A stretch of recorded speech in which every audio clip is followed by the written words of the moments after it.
V9 live TV news కి స్వాగతం. బులెటిన్ల ముందుగా హెడ్లైన్స్ చూద్దాం.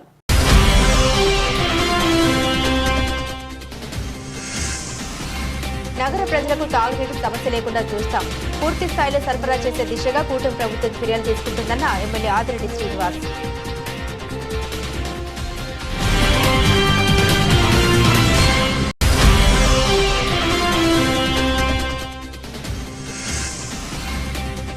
నాయకత్వ లక్షణాలను పెంపొందించుకోవడమే జేసీఐ లక్ష్యం. జేసీఐ 54 వసంతాల వేడుకలో వక్తలు.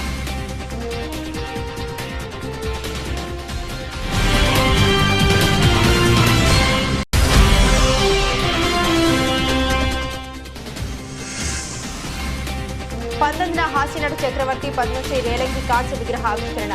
అందరూ వీడ్చాలని గౌడశెట్టి బలిజీ సంఘం విజ్ఞప్తి.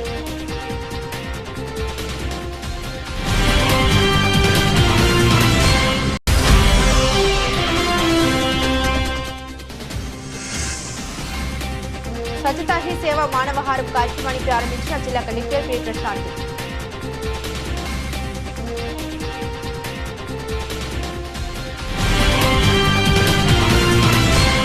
రెండో విడత జాతీయ నులిపురుగుల నిర్మూలన దినోత్సవాన్ని పురస్కరించుకుని ఏకకాలంలో ఆల్బెండజోల్ మాత్రలు సేవించి ఆరోగ్యకరమైన జీవనాన్ని గడపాలని అంబేద్కర్ కోనసీమ జిల్లా కలెక్టర్ ఆర్ మహేష్ కుమార్ విద్యార్థులకు పిలుపునిచ్చారు. మంగళవారం స్థానిక జిల్లా పరిషత్ బాలుర ఉన్నత పాఠశాల నందు నులిపురుగుల నిర్మూలన దినోత్సవ కార్యక్రమాన్ని ప్రారంభించి విద్యార్థులకు ఆల్బెండజోల్ మాత్రలను పంపిణీ చేశారు.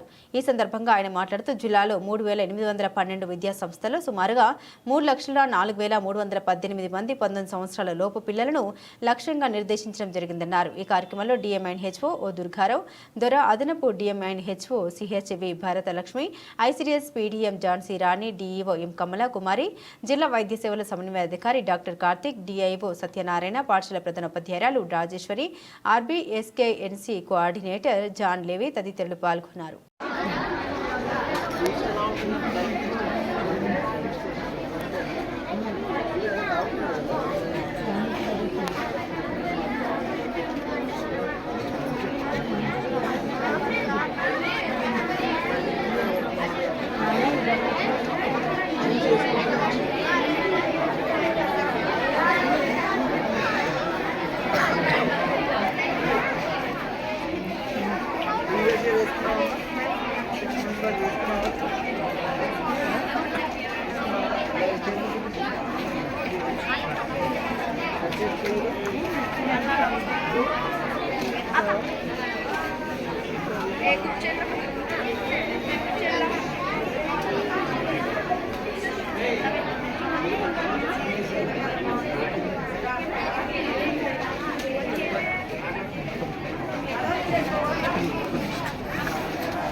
ఇసుక విధానంలో భాగంగా వినియోగదారులు నేరుగా బుక్ చేసుకునేందుకు వీలుగా ఆన్లైన్ బుకింగ్ సదుపాయాన్ని ఈ నెల 19 నుండి అందుబాటులోకి తెచ్చేందుకు గనుల శాఖ, రవాణా శాఖ సంయుక్తంగా ఏర్పాట్లు చేస్తున్నాయని అంబేద్కర్ కోనసీమ జిల్లా కలెక్టర్ ఆర్ మహేష్ కుమార్ పేర్కొన్నారు.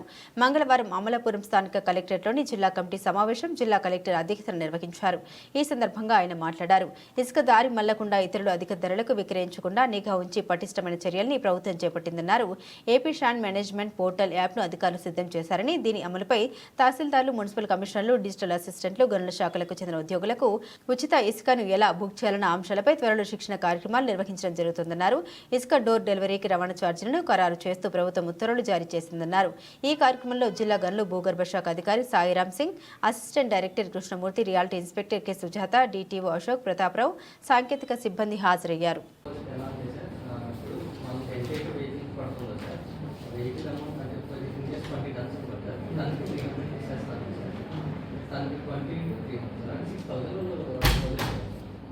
Actually, the work first 20,700, 22,300. 6,000 PLG pay చేయాలి. చేసిన తర్వాత ఆన్లైన్ లో పే చేయాలి. ఆన్లైన్ లో పే చేయాలి. చేసిన తర్వాత ప్రాసెస్ టోటల్లీ కంప్లీట్ చేస్తారు. పే చేసిన తర్వాత దెన్ అది డిఎంజీ వెళ్తుందా? డిఎంజీ లో యాక్సెప్ట్ చేస్తారు సార్. యాక్సెప్ట్ చేసినప్పుడు ఆ ఏదైతే యాక్సెప్ట్ చేసిన వెహికల్స్ ఉంటాయో ఆ వెహికల్స్ శాంక్షన్ మొత్తానికి ఇది అవుతుంది.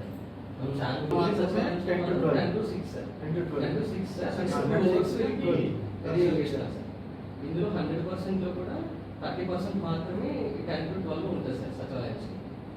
ప్రజల భాగస్వామ్యంతోనే జిల్లాను పరిశుభ్రమైన జిల్లాగా తీర్చిదిద్దగలుగుతామని జిల్లా ప్రజలంతా తమ ఇళ్లను పరిశుభ్రంగా ఉంచుకోవడంతో పాటు పరిసరాలను శుభ్రపరచడంలో భాగస్వామ్యం అవ్వాలని జిల్లా కలెక్టర్ పిలుపునిచ్చారు. మంగళవారం ఉదయం డాక్టర్ బిఆర్ అంబేద్కర్ కోనసీమ జిల్లా అమలాపురం కలెక్టరేట్ నుండి ఎర్రవంతెన వరకు స్వచ్ఛతా హీ సేవ కార్యక్రమం ప్రారంభోత్సవాలని జిల్లా collector R Mahesh Kumar, Amalapuram MLA Aithabathula Anandarao జెండా ఊపి ప్రారంభించారు. అంతకుముందు కలెక్టరేట్ ప్రాంగణంలోని మహాత్మా గాంధీ, డాక్టర్ బిఆర్ అంబేద్కర్ విగ్రహాలకు పూలమాలలు వేసి నివాళులర్పించారు. స్వచ్ఛతా హీ సేవ ప్రతిజ్ఞ చేయించారు. ఏరియాలో ప్రజాప్రతినిధులు, జిల్లా అధికారులు, స్వచ్ఛంద సేవా సంస్థలు, ఎన్జీఓలు, విద్యార్థులు, పారిశుద్ధ్య కార్మికులు తదితరులు పాల్గొన్నారు.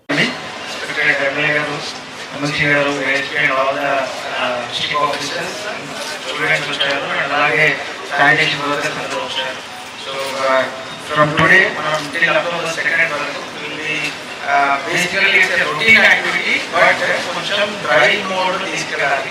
So it's all daily routine activity which has to be done. So చెత్త క్లీన్ చేయడం, మనం పరిశుభ్రంగా ఉంచుకోవడం, మన పరిసరాలు పరిశుభ్రంగా ఉంచుకోవడం అనేది it's like A part of our daily routine. But కొన్ని ప్లేసెస్లో మనం దాన్ని విస్మరిస్తున్నాము. దాన్ని క్లోజ్ చేయడానికే ఈ మెగా డ్రైవ్ కార్యక్రమం తీసుకొని దాన్ని ప్రాపర్గా ఫాలో చేయడం జరుగుతుంది. And at the same time ఇప్పుడు ఎమ్మెల్యే గారు చెప్పినాక sanitation workers they play crucial role. Sanitation అనేది ఒక activity which cannot be mechanised. ఇక్కడ మిగతా ఏ యాక్టివిటీస్లో అయినా మెషిన్స్ తీసుకురావచ్చు, ఒక యాప్ క్రియేట్ చేయొచ్చు, ఒక మెషిన్ తీసుకురావచ్చు, something it can be done. అంటే మాన్యువల్ ఇంటర్వెన్షన్ లేకుండా చేయొచ్చు ఏదైనా activity. But sanitation is the only thing మనుషులే చేయాలి. దాన్ని ఎన్ని మెషిన్లు పెట్టినా కూడా కొంచెం ఒక 10% వరకు చేయగలుగుతారు, కానీ 90% it has to be done manually. So అందుకని శానిటేషన్ వర్కర్స్కి చాలా ఇష్యూస్ ఉంటాయి. సో దాన్ని కూడా క్లియర్గా మేము అధ్యయనం చేయడం జరుగుతుంది. So they have an number of physical issues, psychological issues, so they have occupational health hazards ఉంటాయి. సో డైలీగా వాళ్ళు రెగ్యులర్గా చెత్తతో క్లీన్ చేయడం, డెర్మటాలజికల్ ఇష్యూస్ వస్తాయి, ఇన్హలేషనల్ ఇష్యూస్ వస్తాయి. సో వాటన్నిటికీ అనుగుణంగా మేము జిల్లాలో ఒకటి ప్లాన్ చేస్తున్నామండి. ఎవ్రీ 3 months ఈచ్ శానిటేషన్ వర్కర్కి top to bottom health camps create చేస్తాము. సో సెప్టెంబర్ ఎండ్ ఒక 3 days already total sanitation workers data తీసుకున్నాము. పంచాయతీలో దగ్గర 3,000 మంది ఉన్నారు. అర్బన్లో ఇంకా డేటా రావాల్సింది ఉంది. మొత్తం కలిపితే ఒక 7,000, మహా అయితే 6,000 మంది ఉంటారు. సో 6,000 మందికి స్పెసిఫిక్గా ఎవ్రీ 3 months నియర్ బై పిఎస్టీస్లో, సిఎస్టీస్లో టోటల్గా వాళ్ళు చేసే పనిలో ఎలాంటి ఇష్యూస్ వస్తాయో వాటికి ఏమేమి టెస్ట్ చేయించాలో చేపిస్తాం. సో దాన్ని ఒక ఇన్స్టిట్యూషనల్ చేయాలని ప్లాన్ చేస్తున్నాము. So by October 2nd most probably first phase of health camp జరుగుతుంది.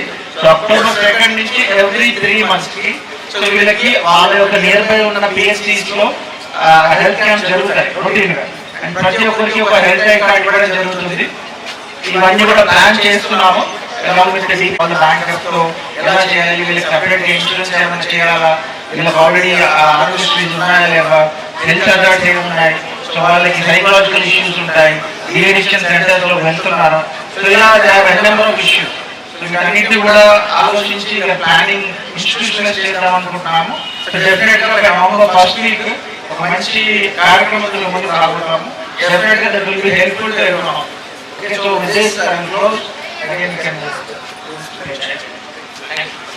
తూర్పు పశ్చిమ గోదావరి జిల్లా ఉపాధ్యాయ నియోజకవర్గానికి సంబంధించిన తాజా ఓటర్ల జాబితా రూపకల్పనకు కేంద్ర ఎన్నికల సంఘం ఆదేశాలు జారీ చేసిందని అంబేద్కర్ జిల్లా కలెక్టర్ ఆర్ మహేష్ కుమార్ తెలిపారు. ఈ మేరకు మంగళవారం ఆయన చాంబర్ నందు ఉపాధ్యాయ నియోజకవర్గ ఓటర్ నమోదు ప్రక్రియకు సంబంధించి రాజకీయ పార్టీల ప్రతినిధులతో సమావేశం నిర్వహించి విపులంగా చర్చించారు. ఈ సందర్భంగా జిల్లా కలెక్టర్ మాట్లాడారు.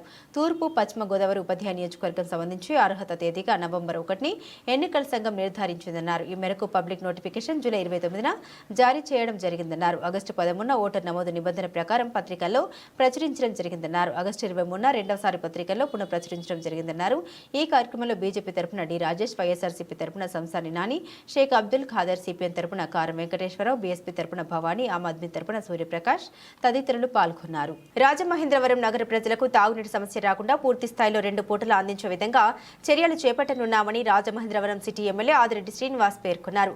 సోమవారం స్థానిక గోదావరి గట్టున ఉన్న హెడ్ వాటర్ వర్క్స్ ను పరిశీలించి అందించి అనంతరం నగరపాలక సంస్థ ఇంజనీరింగ్ అధికారులతో శాసనసభ్యులు ఆదిరెడ్డి వాసు సమీక్షించారు. ఈ సందర్భంగా ఆయన మాట్లాడుతూ గోదావరి వరదల నేపథ్యంలో నగర ప్రజలకు తాగునీటి సమస్య రాకుండా పూర్తి స్థాయిలో 2 పోర్టులు అందించే విధంగా చర్యలు చేపట్టనున్నామని ఆ దిశగా నగరపాలక సంస్థ ఇంజనీరింగ్ అధికారులతో సమీక్షించడం జరిగిందన్నారు. గత 5 ఏళ్ల కాలంలో గత ప్రజాప్రతినిధులు నగరంలో ఇతర కార్యక్రమాలకి నిధులను వెచ్చించారే తప్పితే నగర ప్రజల దాహార్తిని తీర్చే తాగునీటి సమస్యను పరిష్కరించే దిశగా దృష్టి సారించలేరన్నారు. ప్రజా సమస్యని పరిష్కరించే దిశగా కూటమి ప్రభుత్వం ముందు ఉంటుందని ఆ దిశగా ప్రభుత్వం ఏర్పడిన 2 మాసాల్లోనే నగర ప్రజలకు 2 పూటల శుద్ధి చేసిన త్రాగునీటిని అందించాలని నగరపాలక సంస్థ ఇంజనీరింగ్ అధికారులతో సమీక్షిస్తున్నామన్నారు. కోట్ల బడ్జెట్ కలిగిన కార్పొరేషన్ రాజమండ్రి మున్సిపల్ కార్పొరేషన్ కోట్లు వెచ్చిస్తూ ఉన్నారు. డివైడర్లకు వెచ్చిచ్చారు, మొక్కలకి వెచ్చిచ్చారు, పార్కులకు ఖర్చు పెట్టారు, కార్యక్రమాలకి ఖర్చు పెట్టారు. కానీ ప్రజలకి త్రాగునీరు సమస్య కోసం పరిష్కరించేందుకు గాను ఖర్చు పెట్టకపోవడం అన్నది చాలా దురదృష్టకరం. 3 నెలలైంది మేము వచ్చి, కానీ మాకు కార్పొరేషన్లో మా కౌన్సిల్ టీడీపీ వాళ్ళు ఎప్పుడూ ఉన్నారు. ఉన్నప్పుడు మీరు గమనించినట్లయితే ఈ సమస్యలు లేవు. వాళ్ళు ఎప్పటికప్పుడు సమీక్షించుకునేవారు. ఏంటి, ఎన్ని మోటార్లు ఉన్నాయి, స్టాండ్ బై ఎన్ని ఉన్నాయి, ఏం చేస్తున్నారు. గత 5 సంవత్సరాలు ఎన్నికలు పెట్టకుండా కాలయాపన చేసేశారు. పేరుకే అధికార పార్టీ, అంతా ఆఫీసర్ రూల్ నడిచేసింది. వాళ్ళు నచ్చింది చేసుకున్నారు. వీళ్ళు కూడా అధికార పార్టీ వాళ్ళు కమిషన్ కకృతికో లేకపోతే పబ్లిసిటీ కకృతికో ప్రజలకు అవసరమైన వాటి మీద దృష్టి సారించాల. అధికారులు కూడా గమనించారు వీళ్ళ మనస్తత్వం ఏంటి. వైఎస్ఆర్ కాంగ్రెస్ పార్టీ మనస్తత్వం, వాళ్ళకి డబ్బు కావాలి. వాళ్ళ మనస్తత్వం ఏంటి, వైఎస్ఆర్ కాంగ్రెస్ పార్టీ వాళ్ళకి పబ్లిసిటీ కావాలి. వాళ్ళ మనస్తత్వం ఏంటి, ప్రజల గురించి పట్టించుకోవాల్సిన అవసరం లేదు. కాబట్టి వాళ్ళ మనస్తత్వానికి అనుగుణంగా అధికారులు తయారయ్యారు. కానీ ఇప్పుడు వచ్చింది ఎన్డీఏ కూటమి, వాళ్ళు అవగాహన చేసుకోవాలి. మాకున్నది ఒకటే ఎజెండా, ప్రజలు ఆనందంగా సంతోషంగా ఉండాలి. ఆ ఆలోచనకు అనుగుణంగా వాళ్ళు పనిచేయాలి. అందరూ అనుభవం కలిగిన అధికారులే, కానీ నిర్లక్ష్యం, అధికారుల మధ్యన సమన్వయం లోపించడం కమిషనర్ గారికి కూడా చెప్పాలి. ఆయన కూడా కొత్తగా వచ్చారు, ఆయనకు కూడా ఈ నగరం పైన అవగాహన చేసుకోవడానికి టైం తీసుకుంటున్నారేమో నాకు తెలియట్లేదు. కానీ ఆ పుణ్యకాలం అయిపోయిందంటే ఈ సమస్య అంతా ప్రజలు మా మీద పడతా ఉన్నారు. కాబట్టి రేపు కూర్చుంటాం. అలాగే రాబోయే రోజుల్లో కూడా ఈ వాటర్ వర్క్స్ దగ్గర ఎక్కడికక్కడ స్టాండ్ బై మోటార్స్ పెట్టుకొని ప్రజలకు ఏ విధమైన అసౌకర్యం కలగకుండా త్రాగునీరు సరఫరా. వరద బాధితులకు ఆర్థికంగాను ఇతర రూపాల్లోనూ సహాయ సహకారాలు అందించి ప్రతి ఒక్కరూ తమ మానవతా దృక్పథాన్ని చాటుకుంటున్నారని రాజమహేంద్రవరం సిటీ ఎమ్మెల్యే ఆదిరెడ్డి శ్రీనివాస్ అన్నారు. విజయవాడ వరద బాధితుల సహాయార్థం ముఖ్యమంత్రి సహాయ నిధికి రాజమండ్రిలోని సువిశేషపురం రక్షణాలయం సభ్యులు సమకూర్చిన 1 లక్ష చెక్కును తిలక్ రోడ్డులోని నగర టీడీపీ కార్యాలయంలో ఎమ్మెల్యే ఆదిరెడ్డి శ్రీనివాస్ అందజేశారు. అలాగే టీడీపీ రాష్ట్ర ప్రధాన కార్యదర్శి గన్ని కృష్ణ కూడా విజయవాడ వరద బాధితుల సహాయార్థం ఎమ్మెల్యే ఆదిరెడ్డి శ్రీనివాస్ కు 1 లక్ష చెక్కు అందజేశారు. ఈ సందర్భంగా ఎమ్మెల్యే ఆదిరెడ్డి శ్రీనివాస్ మాట్లాడారు. విజయవాడ వరద బాధితులకు ఎవరికి తోచిన సహాయం వారు అందిస్తున్నారని వారందరికీ కృతజ్ఞత తెలిపారు. అద్దెపల్లి మాధవి ఓం శాంతి వారు 1 లక్ష, జాంపేట దేవాంగ సంక్షేమ సంఘం వారు 34,505 రూపాయలు, సీనియర్ సిటిజన్ మేక పాపారావు 10,000 ముఖ్యమంత్రి సహాయ నిధికి విరాళం అందించారని తెలిపారు. ఏదైతే ఫ్లడ్ వలన ఇబ్బంది పడ్డ విజయవాడ పరిసర ప్రాంత ప్రజలందరికీ కూడా మానవతా దృక్పథంతో ఆదుకోవాలని ఒక మంచి ఆలోచనతో అనేక మంది వ్యక్తిగతంగా కానీ సంస్థగా కానీ ఒక ఆర్గనైజేషన్గా కానీ ఇలాగ అనేక విధాలుగా అందరూ కూడా ముఖ్యమంత్రి సహాయ నిధికి వారికి తోచిన సహాయం చేయడం జరుగుతాం. దాంట్లో భాగంగా ఈ రోజున సువిశేషపురం రక్షణాలయం చర్చ్ నుంచి రక్షణాలయం చర్చ్ నుంచి 1 లక్ష రూపాయలు సీఎం రిలీఫ్ ఫండ్కి ఇవ్వడం జరిగింది. వారందరినీ కూడా మనస్ఫూర్తిగా అభినందిస్తా ఉన్నాం. వారు చేసిన ఈ కార్యక్రమం వల్ల అక్కడ అనేకమైన కుటుంబాల యొక్క జీవితాల్లో వెలుగును తీసుకురావడానికి అవకాశం ఉంది. ఈ రోజున ఏదైతే ఆ విపత్తు వలన అనేక మంది ఉపాధి కోల్పోయారు, కొంతమంది సర్వస్వం కోల్పోయారు. ఇలాంటి పరిస్థితుల్లో ఎవరికి వారుగా పార్టీలకు అతీతంగా కుల మతాలకు అతీతంగా యువతలో నాయకత్వ లక్షణాలను పెంపొందించడంలో జూనియర్ ఛాంబర్ ఇంటర్నేషనల్ జేసీఐ ప్రధాన భూమిక పోషిస్తోందని పలువురు వక్తలు హితో పలికారు. స్థానిక లా హాస్పిటల్లో జేఎస్ఐ 54వ వసంత వేడుకలు జేసీఐ ఇండియా డైమండ్ జూబ్లీ వేడుకలు ఘనంగా జరిగాయి. రాజమండ్రి జేసీఐ ప్రెసిడెంట్ లచ్చిరెడ్డి శ్రీనివాస్ అధ్యక్షతన జరిగిన ఈ వేడుకలకు ముఖ్య అతిథిగా Rajamahendravaram city MLA Adireddy Srinivas, keynote స్పీకర్గా టీడీపీ రాష్ట్ర ప్రధాన కార్యదర్శి గన్ని కృష్ణ హాజరయ్యారు. ఈ సందర్భంగా ఆదిరెడ్డి శ్రీనివాస్ మాట్లాడారు. జేసీఐ రాజమండ్రి తన 55 సంవత్సరాల సేవ వారసత్వంలో మరో మైలురాయిని దాటిందని చెప్పడానికి చాలా సంతోషిస్తున్నామని అన్నారు. జేసీఐ అనేది యువ నాయకులను మరియు చురుకైన పౌరుల్ని శక్తివంతం చేసే ప్రపంచ సంస్థ అని కొనియాడారు. నాయకత్వం, సామాజిక బాధ్యత మరియు స్థిరమైన అభివృద్ధిని ప్రోత్సహిస్తూ 100 దేశాలకు పైగా ఉనికి ఉందన్నారు.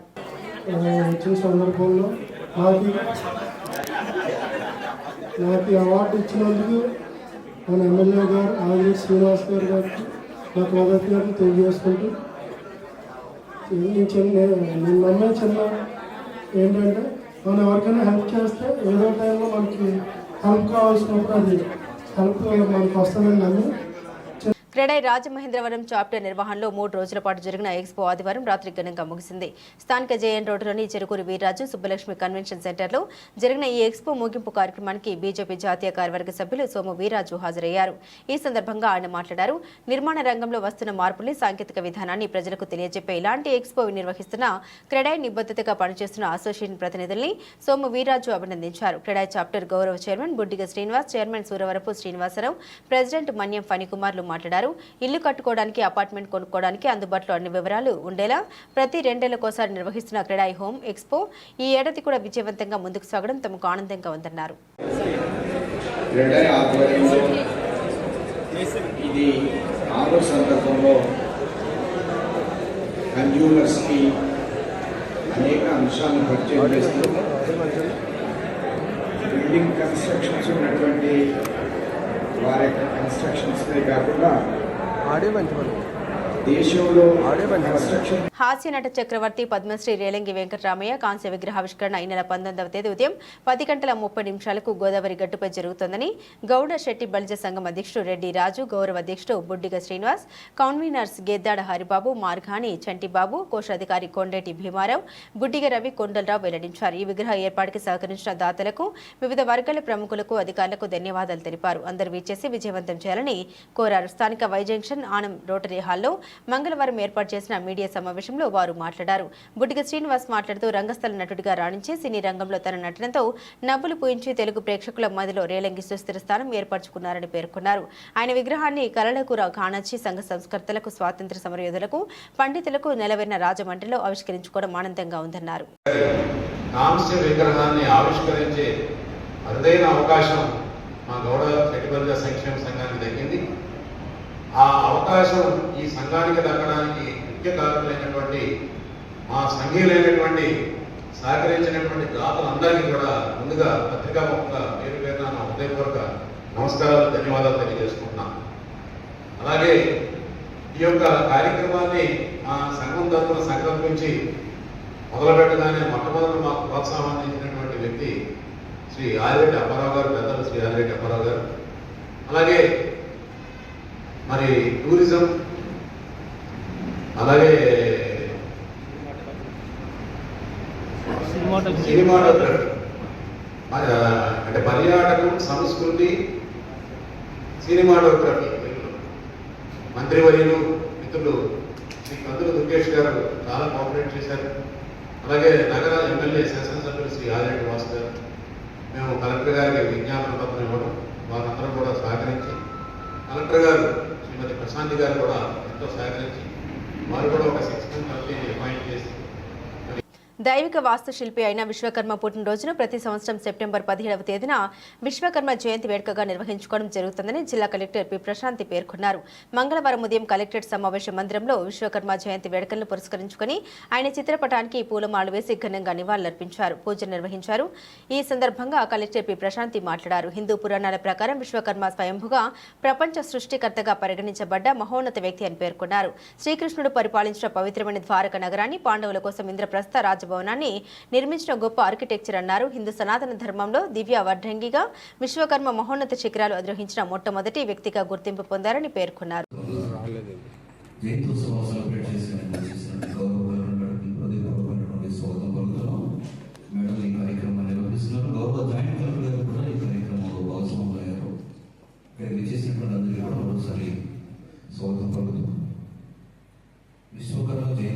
వ్యక్తిగత శుభ్రత ఎంత ముఖ్యమో పరిసరాల పరిశుభ్రత అంతే ముఖ్యమని ఆ దిశగా జిల్లాను పరిశుభ్రంగా ఉంచాల్సిన బాధ్యత అందరిపై ఉందని జిల్లా కలెక్టర్ పి ప్రశాంతి పేర్కొన్నారు. మంగళవారం స్థానిక వై జంక్షన్ నందు స్వచ్ఛతా సేవ అంశంపై అవగాహన మానవహారం సంతకాల సేకరణ కార్యక్రమాన్ని జిల్లా కలెక్టర్ పి ప్రశాంతి ప్రారంభించారు. ఈ కార్యక్రమంలో శాసనసభ్యులు ఆదిరెడ్డి వాసు, బత్తుల బలరామకృష్ణ, కమిషనర్ కేతన్ గారు పెద్ద ఎత్తున పాల్గొన్న ఆరోగ్య కార్యకర్తలు, శానిటరీ సిబ్బంది, నగర ప్రజలు, మహిళలు పాల్గొన్నారు. ఈ సందర్భంగా కలెక్టర్ పి ప్రశాంతి మాట్లాడుతూ పరిసరాల పరిశుభ్రతతో ఆరోగ్యవంత సమాజం సాధ్యమవుతుందని, అపరిశుభ్రతకు ఏ ఒక్కరూ తావు ఇవ్వకుండా మన చుట్టూ ఉన్న ప్రదేశాన్ని పరిశుభ్రంగా ఉంచుతామన్నారు. రాజనగరం శాసనసభ్యులు బత్తుల బలరామకృష్ణ మాట్లాడుతూ ప్రస్తుతం వరదల నేపథ్యంలో మన చుట్టూ ఉన్న పరిసరాలను శుభ్రం చేయవలసిన పరిస్థితి నెలకొందని, ఆ దిశగా ప్రతి ఒక్కరూ తమ చుట్టుపక్కల ప్రాంతాన్ని పరిశుభ్రం చేస్తూ మన ఆరోగ్యాన్ని మనమే కాపాడుకోవాలన్నారు.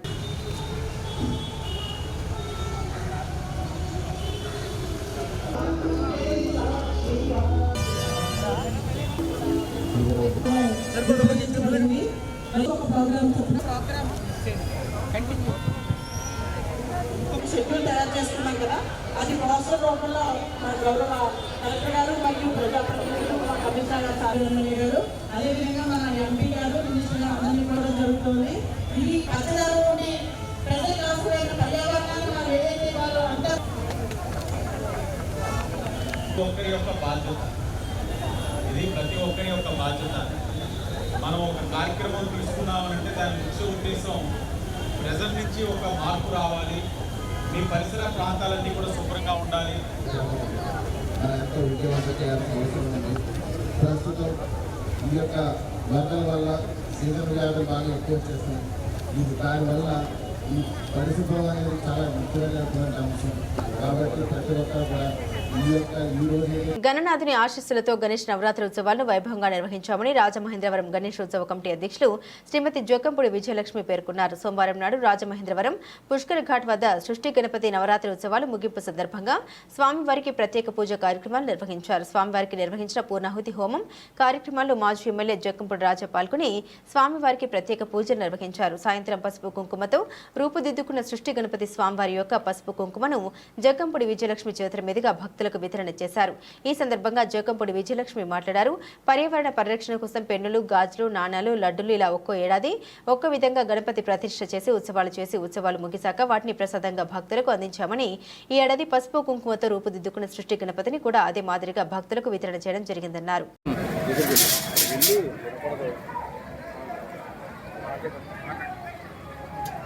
ప్రతి సంవత్సరం రాజమహేంద్రి గణేష్ ఉత్సవ కమిటీ ఆధ్వర్యంలో పుష్కర్ ఘాట్లో గణపతి నవరాత్రి ఉత్సవాలు వైభవంగా జరగడం జరుగుతుంది. ముఖ్యంగా ప్రతి సంవత్సరం ఇక్కడ అనేకమైనటువంటి ఆధ్యాత్మిక కార్యక్రమాలు నిర్వహించడం, వినాయకుడి కళ్యాణం, సుబ్రహ్మణ్యేశ్వర స్వామి కళ్యాణం, శివ కళ్యాణం, అదేవిధంగా నాగంతరి కళ్యాణం, ఇటువంటి కళ్యాణ కార్యక్రమాలు, భరతనాట్యం, కూచిపూడి వంటి నృత్యాలు ఆధ్యాత్మికతను ఉట్టిపడే విధంగా ఇక్కడ నిర్వహించుకోవడం జరుగుతుంది. ఈ సంవత్సరం ఇక్కడ సృష్టి గణపతిని కొలువు తెచ్చడం జరిగింది. ముఖ్యంగా ప్రతి సంవత్సరం పర్యావరణీయంగా ఉండాలనేటటువంటి ఆలోచనతో గణపతిని ఏదో ఒక పదార్థంతో తయారు చేయటం, ఆ పదార్థాన్ని భక్తులకు వితరణ చేయటం జరుగుతుంది. అందులో భాగంగానే ఈ సంవత్సరం పసుపు కుంకుమతో సృష్టి గణపతిని ఇక్కడ కొలువు తీర్చడం జరిగింది. పసుపు కుంకుమతో ఏర్పడినటువంటి సృష్టి గణపతి యొక్క విశిష్టత ఒక మాటలో చెప్పుకోవాలంటే, ఆ రోజుని గణపతి జన్మం పసుపు ముద్దతోటే పార్వతీదేవి నిర్వహించిందనేటటువంటి విషయం మనందరికీ తెలిసింది. ఇవాళ ప్రతి ఒక్క కుటుంబం ఆనందంగా ఉండాలి, సౌభాగ్యంగా ఉండాలి, సకల ఐశ్వర్యాలు ప్రతి కుటుంబానికి ఆది దంపతులు అనుగ్రహించాలి అనేటటువంటి ఆలోచనతో ఈ రోజున ఇక్కడ ఏదైతే మనం పసుపు కుంకుమతో గణపతిని ఏర్పాటు చేస్తామో, ఆ గణపతిని ఏర్పాటు చేసినటువంటి కుంకుమ పసుపుని భక్తులకు వితరణ చేయటం జరుగుతుందని చెప్పేసి తెలియజేయడానికి సంతోషిస్తున్నాం. ప్రతి ఒక్కరికి ఆ సృష్టి గణపతి యొక్క అనుగ్రహం కలుగుగాక అని చెప్పి మనస్ఫూర్తిగా కోరుకుంటున్నాం.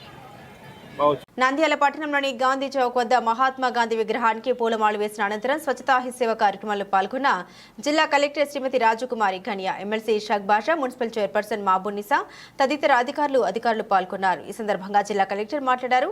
దేశవ్యాప్తంగా నిర్వహిస్తున్న స్వచ్ఛతా హీ సేవ కార్యక్రమంలో భాగంగా ఈరోజు నంద్యాల పట్టణంలో పలు కార్యక్రమాలు నిర్వహించామని, గ్రామాల్లో పట్టణాల్లో మన చుట్టూ ఉన్న పరిసరాలను పరిశుభ్రంగా ఉంచుకోవడం ద్వారా రోగాల బారి నుండి కాపాడుకోవచ్చని అన్నారు. అనంతరం మార్కెట్లో వ్యాపారం చేస్తున్న వ్యాపారస్తులకు అవగాహన కల్పించారు. స్వచ్ఛతా హీ సేవా కార్యక్రమంలో పాల్గొన్న ప్రతి ఒక్కరికి కూడా పేరు పేరున నా నమస్కారాలు తెలియజేస్తూ ఉన్నాను. విద్యార్థులకు నా ఆశీస్సులు తెలియజేస్తూ ఉన్నాను. కేంద్ర రాష్ట్ర ప్రభుత్వ ఆదేశాల మేర ఈ రోజు 17వ తారీఖు నుంచి అక్టోబర్ 2 గాంధీ గారి జయంతి వరకు అనేక స్వచ్ఛకి సంబంధించిన కార్యక్రమాలు మన జిల్లాలో చేపడుతూ ఉన్నాము. దీన్ని 3 భాగాలుగా చేశాము. ఒకటి, ప్రజలందరినీ కలుపుకొని వెళ్ళడం, జన్ భాగీదారీ. అలాగే రెండవది, సంపూర్ణ స్వచ్ఛత తీసుకురావడం, అంటే క్లెన్లీనెస్ టార్గెట్ యూనిట్స్. ఎక్కడెక్కడ గార్బేజ్ డంప్స్ ఉన్నాయి, వాటర్ లాగింగ్ ఏరియాస్ ఉన్నాయి, వాటన్నింటినీ కూడా ఐడెంటిఫై చేయడం, వాటిని క్లీన్ చేయడం, క్లీన్ చేసిన ప్లేస్ లో మనం మొక్కల్ని నాటడం, మరోసారి అక్కడ ఎటువంటి చెత్త వేయకుండా మొక్కల్ని నాటడం. అలాగే ప్రజల్లో సాలిడ్ వేస్ట్ మేనేజ్మెంట్ గురించి, లిక్విడ్ వేస్ట్ మేనేజ్మెంట్ గురించి అవగాహన కల్పించడం. కమర్షియల్ ఎస్టాబ్లిష్మెంట్స్ ఎక్కడెక్కడ ఉన్నాయో చాలా చోట్ల రోడ్డు పక్కన స్ట్రీట్ వెండర్స్ కానీ, రోడ్డు పక్కన ఉండే షాపుల్లో కానీ అందరూ చెత్త వేయడం, ఇంట్లో ఉండే చెత్త అంతా కింద కాలువల్లో తోసేయడం. అంటే మనందరి బాధ్యత అని గుర్తు చేయడం కోసం ప్రజలందరినీ కూడా ఇందులో కలుపుకొని పోవడం, అది రెండోది. అలాగే మూడోది ఏంటంటే, వాళ్ళ ఆరోగ్యాన్ని పనంగా పెట్టి మన ఆరోగ్యం గురించి శానిటరీ వర్కర్స్ చాలా కష్టపడుతున్నారు. రాత్రి పగలు అనకుండా మొత్తం చెత్త అంతా కూడా తీయడం, అలాగే రోడ్స్ అన్ని క్లీన్ చేయించడం. వాళ్ళందరికీ కూడా సురక్షా శిబిరాలను ఏర్పాటు చేసి వాళ్ళకి ప్రొటెక్టివ్ ఎక్విప్మెంట్ ఇవ్వడంతో పాటు వాళ్ళ ఆరోగ్య సంబంధమైన అన్నింటికి కూడా ఎన్ని టెస్టులు కావాలో అన్ని టెస్టులు చేసి మన గురించి ఆరోగ్యంగా వారు ఉండాలి కాబట్టి వారికి కూడా సురక్షా శిబిరాలను కండక్ట్ చేయడం. ఇది 3 పార్ట్స్ గా మనం బులెటిన్ ముగించే ముందు హెడ్లైన్స్ మరోసారి.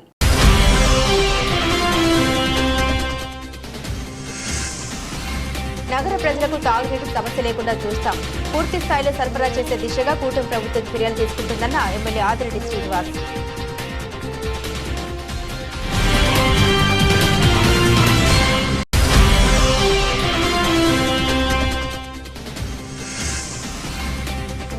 నాయకత్వ లక్షణాలను పెంపొందించుకోవడమే జేసీఐ లక్ష్యం. జేసీఐ 54 వసంతాల వేడుకలో వక్తలు.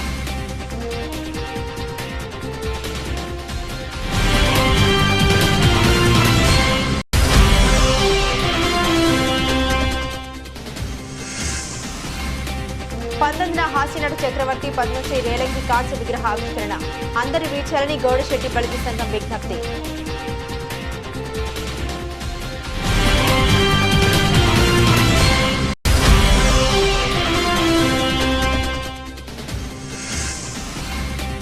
స్వచ్ఛతా హీ సేవ మానవహారం కార్యక్రమాన్ని ప్రారంభించిన జిల్లా కలెక్టర్ పి ప్రశాంతి.